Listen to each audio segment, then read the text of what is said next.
Welcome back to Leading Our Own Way, you absolute legends. If you're just joining us, we're in the middle of a fascinating conversation with Dr. Howard Walsdorf, because we talk about the 4 elements. If you missed part 1, please go back, because you'll understand what I mean by that. The 4 elements, we're talking about the 4 elements and their profound impact on our health.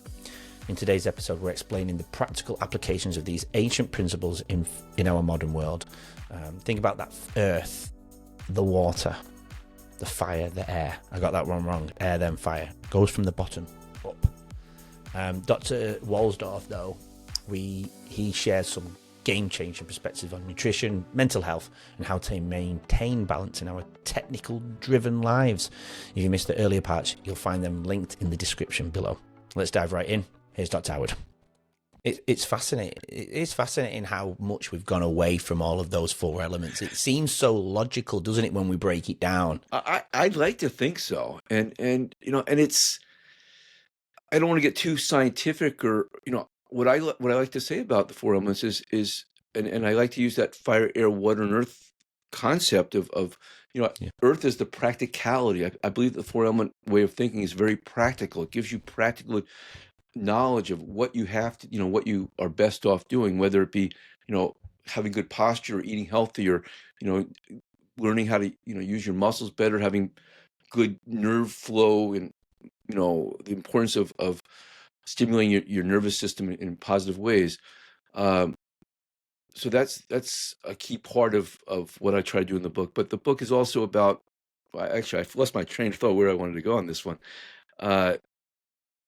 But just help people to see how it's been used in the human condition. The history of the 4 elements are in the book. Just a chapter, and people don't want to know too much, but it's good to have a bit of a grounding. No, they do. That's the thing. To appreciate, that, I did not invent these 4 elements.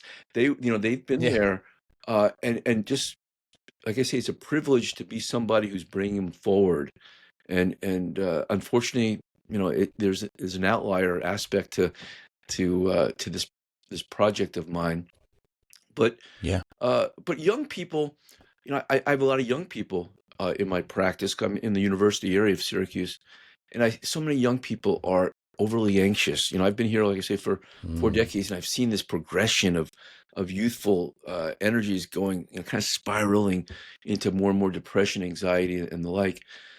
So I engage them about it, and they understand that they have to balance things. They're into holistic balance, that concept, whatever that means to them, and I kind of bring a little depth to it as I talk about the importance of good posture and eating healthy, and being physically active, and stimulating the nervous system in ways that are healthy for them. Well, I really want to honor that, and I know you did go through them briefly towards the beginning of this episode. Sure. 20 minutes ago. Let's go through then the 4 elements, and I want let's spend a little bit of time on each. Okay. Let's add a little bit of the science, and then throw in the history, so people can talk about the elements and the Thank you for bringing that. Let's back. do that. So I think that's really powerful, because I want people to be able to take something away from that, and then hopefully we can get someone to buy your book. I'm actually wanting, as a side note, I want to get a copy of it here on my shelf. Okay. And your new one when it's out, and the app. I'll get the app for you too. Let's go. Let's start from the bottom up then. Okay, so you have the earth element, the practicality. We all have mundane things that we have to get done. That's the earth element, the practical needs that we have to do every day, whether it's going to work, fixing our car, the yard work that needs to get done. That's the earth element aspect. Plus, of course, walking. There's different levels of the earth element that play out in our life. And then we have the water element, which is above that, which is the blood of our body, the nutrition. And the way I like to say this, if I could, is to imagine an amoeba, a primitive life form today, and billions of years ago. They got all their nutrition from the water that they were immersed in. Life got bigger, and we needed canals to bring the nutrients into our body, and life got bigger, and it needed a digestive tract, and it needed a stomach, and it needed a heart to pump what turned into blood, and needed a urinary tract to keep it clean. It needed an immune system to keep the watery canals free of parasites and the like. And then life came on land and it needed lungs to pull oxygen that was in the air, in the water, out of the air. My point here is that all our visceral organs are an embellishment of the water element. Does that make sense? So, Yeah, so, it does. so, Yeah. so the blood, the visceral system, the food that we take in are this triad I like to call of the water elements domain within our life. So, nutrition, the healthy visceral system, and the food that we take in are all part of that water element. So, to guide people to understand the importance of eating wholesome food would be an important part of a four element inspired lifestyle, if you will. So that So before we move on to the sure. next element, then, if somebody was to come to you and ask you, and I know you're going to say it caters, it depends on the individual, but if somebody was going to come for a generalized question around food and nutrition, because I'm big at that at the moment, I've changed a lot with my food and I've seen a huge change in my mental well-being, in my physical approach to how I live my life. And, Yeah. I've seen my sleep move, my memories improve, my cognitive development. I've become creative with the podcast. I would never have done anything like this 2 years ago. And I do think that comes back down to those 3-4 elements. I've been always focused on sleep, food, and exercise, but I think I love the 4-element approach, the Okay. forward way thinking. But if somebody was going to ask you, typically, what should I put into my body? What would you say? Dark leafy green vegetables are always a good start. Definitely. If you can, so many people don't get enough, they have a salad, but how much greens are really in a salad? I'm not saying not to have a good salad. Then there's times that I'll come home from work and I'll make myself a big salad, where there's a lot of greens. But to cook up some greens and you get a lot more in your body when you cook up greens. So I recommend cooking up whether it be spinach or Swiss chard or kale or whatever greens you want. It's greens are a good thing to have. And I'm not against meat, not to go overboard on it. Of course, I talk about with my patients counterfeit food, denatured food. That's what you want to stay away from. A lot of food out there is what I like to call counterfeit food. This processed food is really not food at all. And if you can just stay, if you can have a way of approaching and understanding, a light bulb going in your head, saying, I can easily pass by all this processed food aisle stuff because I just realized my body does not want that anymore. And that's what you've discovered perhaps in your Yeah, it your has. journey. Yeah. Your body eventually just doesn't, it's not an effort to pass by this counterfeit food because it's just, not everybody's there, but it's a place to try to move toward being, finding a Yeah. way to eat healthier food. So I encourage people, my patients, to wholer wheat. It doesn't have to be the darkest brown bread, but something that's unrefined flour. Whole grains as much as you can. I like quinoa. In the wintertime, I like even buckwheat. Uh, and I, beans are very useful. I like small beans. I'm not going to go into detail. It's in the book why Yeah. small beans are good. Things like nuts. In the evening, I oftentimes crack a few nuts just to eat some nuts. You don't have to go overboard on them. Yogurt. I like yogurt. I like putting apricot preserves in my yogurt. I like some sugary sweet things too. I'm not a purist. Yeah. But you want to limit that kind of the sweeter refined things. Yeah. You don't have to be a purist. Yeah. But just to kind of keep it, keep things natural is always a good way. Avoid cold cuts. If you're gonna have a hamburger, enjoy your hamburger. I'll eat a hamburger every once in a while. Yeah. And but to enjoy it, You're basically saying avoid the human interaction, human interference. Sorry, what's that now? of food. You mean Human interference. You want to avoid the high human interference of processed, manipulating food. Yeah, Yeah. exactly. Yeah, denatured processed food is what so many Yeah, I like people that. have, and sadly, young people are so susceptible to you know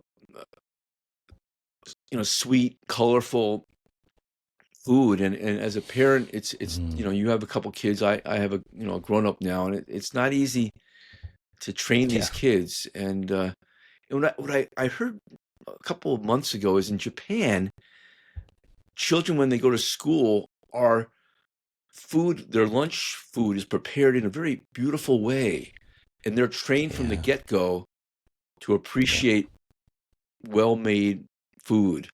Wouldn't that be nice Yeah. if we had that in our Western cultures here? Oh, Because so much is you so, look at yeah. sorry. That's okay. Go forward. What were you saying? No, I'm just passionate about that. It's interesting that you brought that up, and I know we've not even discussed the Japanese culture, but I've read a little bit, not too much, but I've read, and you also just even observationally, you can see these 70-year-old people or 80, they don't look 70 or 80, they look like they're Yeah. 50. They're so well looked after. They also, I've read that they eat their foods in particular order to reduce the potential huge glucose spikes in their life when they eat food. So they eat vegetables first, Okay. then they'll eat the proteins and starches and fats. So it's kind of like putting clothing, if eating your vegetables first, it kind of puts clothing on your food. I've read, and Okay. it helps reduce the spikes. And the more bigger spikes you have in your life, the quicker you basically age. Yeah. And I mean, I've not looked at the data on that. I've not looked at the research at that. I've only read brief research in some of these books. But if that's the truth, I mean, looking at it, it makes sense. Sure. Yeah. Yeah. All And the right. Japanese, Wow. they a lot of seaweed, sea vegetables. Not that I eat a lot of them. Mm, I have occasionally seaweed and the like, but they're much more uh, sensitive, or they're much more of a naturalistic culture. yeah. The Japanese have, and Yeah. Americans like to pride ourselves somehow into the wild wilderness and blah blah blah blah. But downright, we're very denatured. Uh, Even those Yeah. cowboys and people who live, in more rustic places, they most likely don't eat very wholesome food as well. We've all been Yeah. conditioned to process foods all too often, and Oh, my son sees the color of the cereal box and wants, the unhealthy cereal. yeah, Oh, yeah, yeah. but he can't methylate folic acid very well because of a gene type that he has. Oh well. So we try and keep folic acid out of his system as much. Otherwise, homocysteine level rise and his mind's racing. Like every other person on the planet, the minds are racing. Yeah, yeah, yeah. That's a whole different podcast, though, I reckon. But let's go to your. I think we're up to air. Have we done? We've Actually, done Earth. what I We're would up like to to air, say aren't we? too, though, is where I was going to go Oh with yeah. being practical.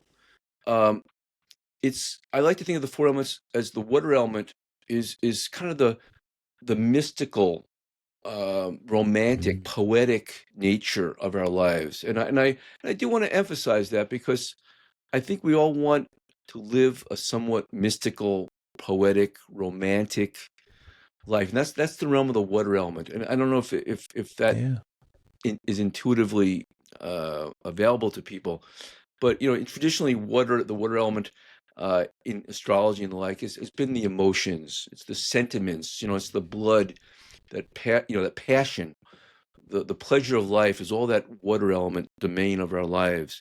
For that matter, sleep, Mm, I would add, is also part of that water dimension of our life. That soft water is about the soft energies of life, the curving softness of yeah. life. So I talk about water being nutrition in the blood and the like, but on another level in our human condition, it's the emotions, the sentiments, the need for meaning, poetic connection, or just connectedness in general. The water element is all about Mm, interconnectedness. That's what the water element is all yeah. about, is interconnectedness, and that's what water It's like does. the Earth's blood, isn't it? What's that? What? It's like the Earth's blood. Blood? Yeah, very much. Blood connects us to ourselves and to the world, and the food that we take in is the our connection to the world, for that matter. So the Yeah. water element is all about the interconnection. It's on so many different levels, and feeling that Mm, mystical connection is part of that water, part of the human condition as well.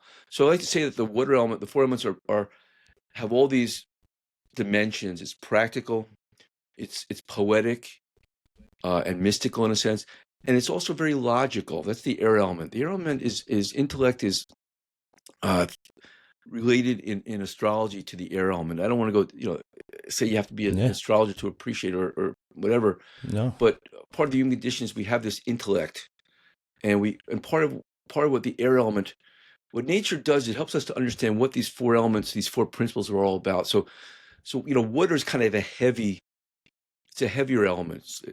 Air is lighter than water. Intellect, the hopefulness is all part of that air element. Intellect and learning new things, growing up. We grow up. We don't grow down. We grow up because we develop our brain, our intellect. So by understanding how the universe works, how our life works, developing new strategies, logic, that's all part of that air element, part of the human condition. So I like to say the four elements have that air element of they're logical. Once you understand the logic of these four principles, I'm not going to get into and that's where kind of this metaphysics might even show up, or even just the science. There's a science so for example, I like to tell patients that the fire element up top is the sun, right? And it's the principle of spiritual oneness. So think of the top, earth is at the bottom, fire is at the top, and in the human condition, spirit and matter, fire and earth. Does that make sense to you? That's the polar opposites of nature of these four elements. So the nervous system and bones are one level of it in our body, but in the human condition, it's our idealism. Our idealism, our spiritual sensibilities are that fire element, and in a broader metaphysical way, it's that it's this it's what I really feel is spirituality is about feeling a part of a larger oneness, and I think people can kind of buy into that concept of whether they're religious or not, we're spiritual when we feel part of something larger than ourselves. And definitely. And that oneness principle that ultimately fire is about, I just want to throw this in for the science, the logic of it is, and the poetics of it for that matter, is how light is created in the sun and all the stars, is that four hydrogens fuse together and they create one helium. So and in the process, light is generated. So in a poetic, logical, or spiritual way, fire, or the light of the sun, is really a oneness energy that gets created as four turned into one. I think that's kind of nice. I don't know if you got it. No, definitely nice. It's beautiful. And for that matter, so again, it's and the logic and all comes from like this 1, 2, 3, and 4. So the earth element, I'm just going to go real quickly here to understand the fourth element of earth, and the power of it. What it does is it divides that oneness that I just talked about. The geometric form of that oneness might be thought of as a circle, and that four kind of locks it. Those four principles that have led up to earth, and we create physicality. So the earth element is the physicality of the cosmos that allowed that spiritual force, if you will, to become physical. And in the process, you had this air and water were part of that process. And that's enough for the metaphysics. But there's a lot of interesting things I'm fascinated. I really do believe that one day it'll be appreciated that there's a real science, and I like to call it a holistic science. And then once you understand this pattern, and to be fair, you have the four states of matter. You have solid, which would be earth. You have liquid, which would be water, obviously. You have the gas, which would be air. And then plasma is the fourth highest state, which is the sun's is a plasma state. And in physics, you also have the four forces of physics, which gravity is one of them, and light or electromagnetism is another. So you have this foursome pattern that plays out all over. And once you understand this code, your life can become richer. And that's my goal, is for people's lives to become richer as they see the logic, the passion of, I almost feel as though the creator, if you believe in a creator, the water element is kind of an embodiment. Once that water, the hydrogen bond in water, there's this thing called the hydrogen bond that makes water function to allow life.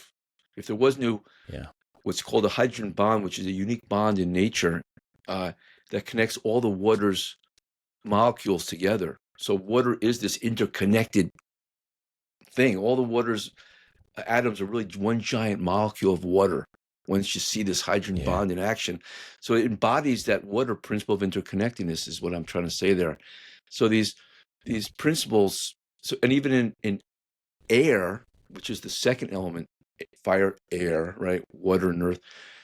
Within air, you have all these O2s, N2s, H2s embodying this second element, which is air. And to appreciate the geometry, I'm just going to go one more thing in this metaphysics, if you will, is just as oneness is that circle, that all-inclusive, geometry of oneness, unity, what have you. The geometry of two is a line with arrows in opposite directions, going into the biggest big and the smallest small, the most spiritual, most material. And what I like to help people realize is that what the air element is that space that's created between those arrows of two-ness. And that's what space is. And nature fills up that space, and we call it air. So it's this amazing, once you understand the code, it's an amazing way of seeing how the universe works and seeing the patterns, this beautiful pattern, this holistic pattern. And what holism is all about is understanding this pattern that repeats on every level. Does that make sense? Am I going a little too far there? Maybe. No, it does make sense. It absolutely makes sense. And it actually has persuaded me that I need to get the book here. So I'm going to purchase and get it delivered because I want to go a little bit deeper into this. And if we had more time, hours upon hours, I know we probably would get, well, you wouldn't sell your book if we did that. So we... I'm not here to make money. I just want to, my mission, I'm comfortable, doing my office work here. I really am just on a mission to just kind of get this formant way of thinking out. It's been as one person once called it, a heavy lift. It's a heavy lift. Yeah, and it is a heavy lift. And I feel that in other ways with the podcast. But as a mental health, I don't know if it is a mental health podcast. I'd like to think it is. This is what would help people. I think everything you're saying gets us to think about ourselves at a much deeper level. But and with that in mind, this will prevent, if not change, if somebody's going through a dark time or a sad time or a hard time, or you know what I mean. It makes them get more in tune with their minds and their bodies, which will change the trajectory of their life. And that's the reason why the podcast exists. So And without useful to know is with the air element, just getting back to nature and the air element, learning new things. The air element is that buoyant, uplift energy that we all want to have in our lives, and learning new things. Watching a podcast, buying a book.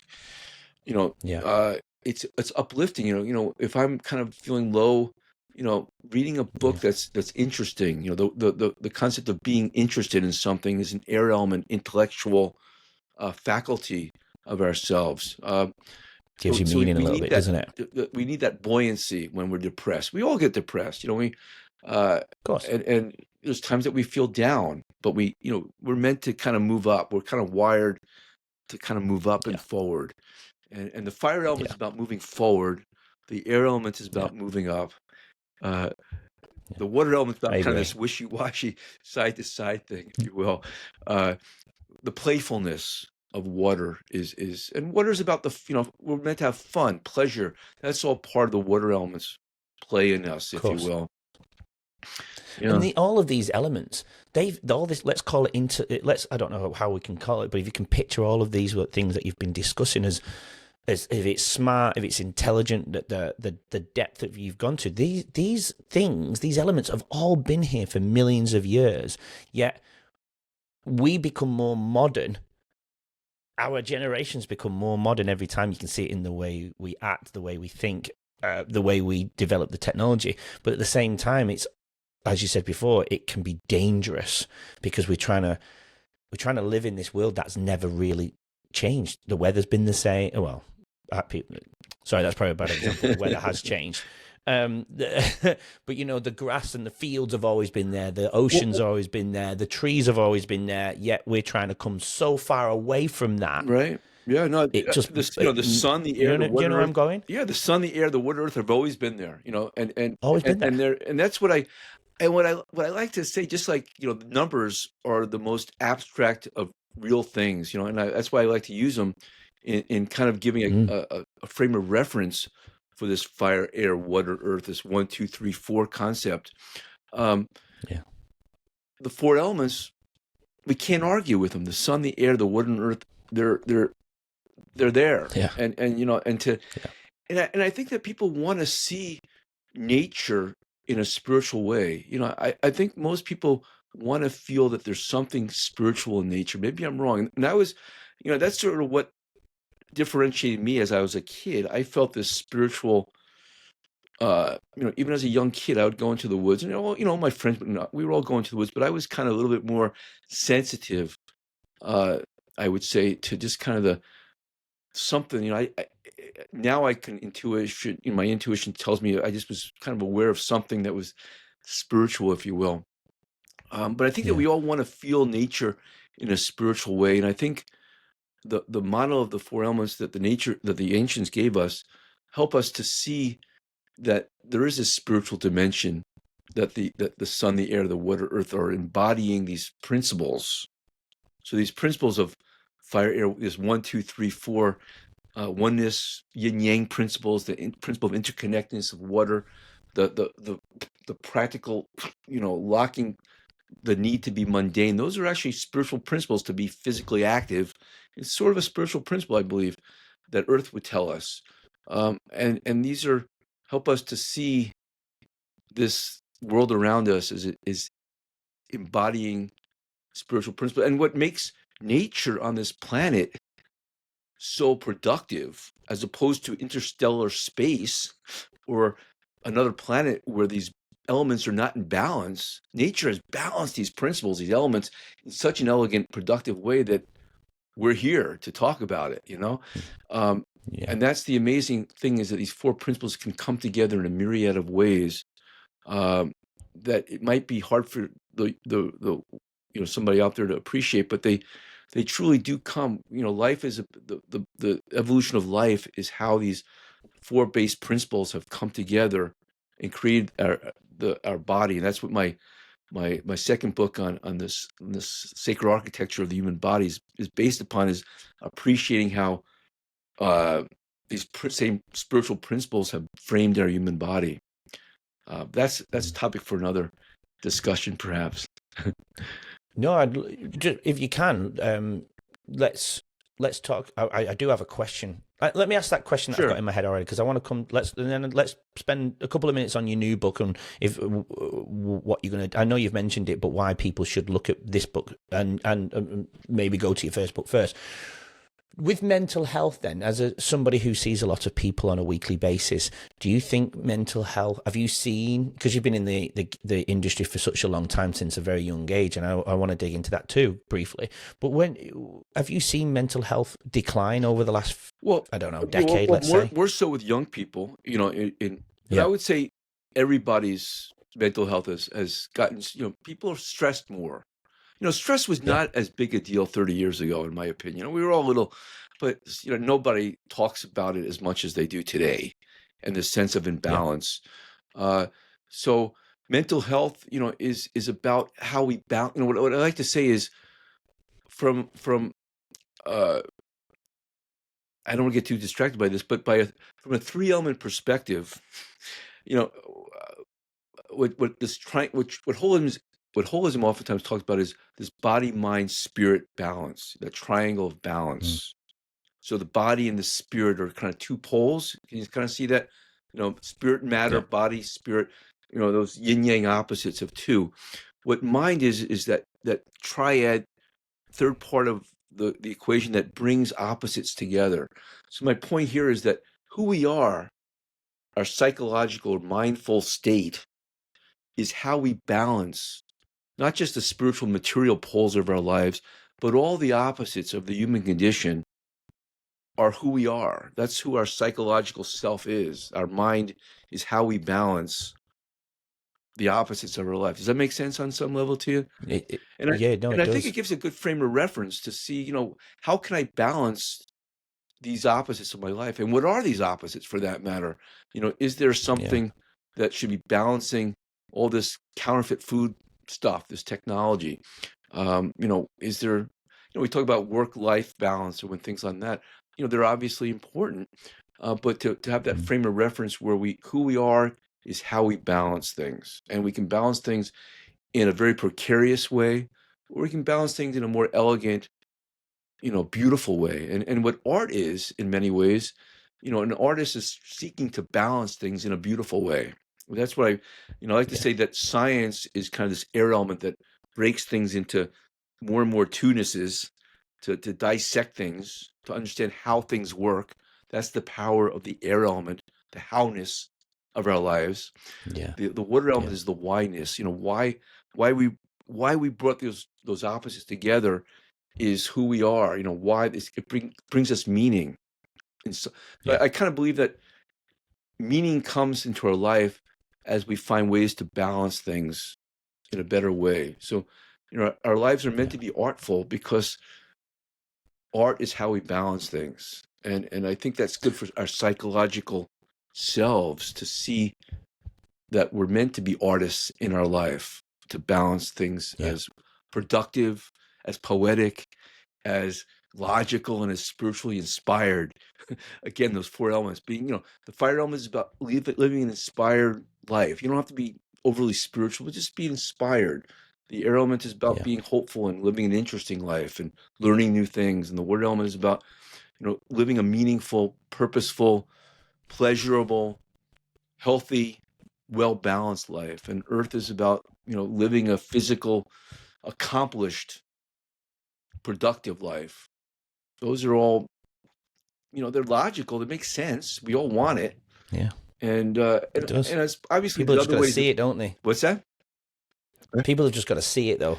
Yeah, and they see in their own way, but I don't think that I don't think they have a frame of reference as well Yeah. as they could. And I really do think that this ancient knowledge about this fire, air, water, and earth foursome gives people a frame of reference that served humankind well for thousands of years. And it's astounding to me that no one is much talking about it. I don't get it. Do you think then to get that awareness that we're talking about, people have to go through, I don't know, a form of crisis to get them to reflect in that way? Join us tomorrow to hear more from today's incredible guests and learn valuable insights to help you lead your own way. Don't forget to subscribe. We'll see you then.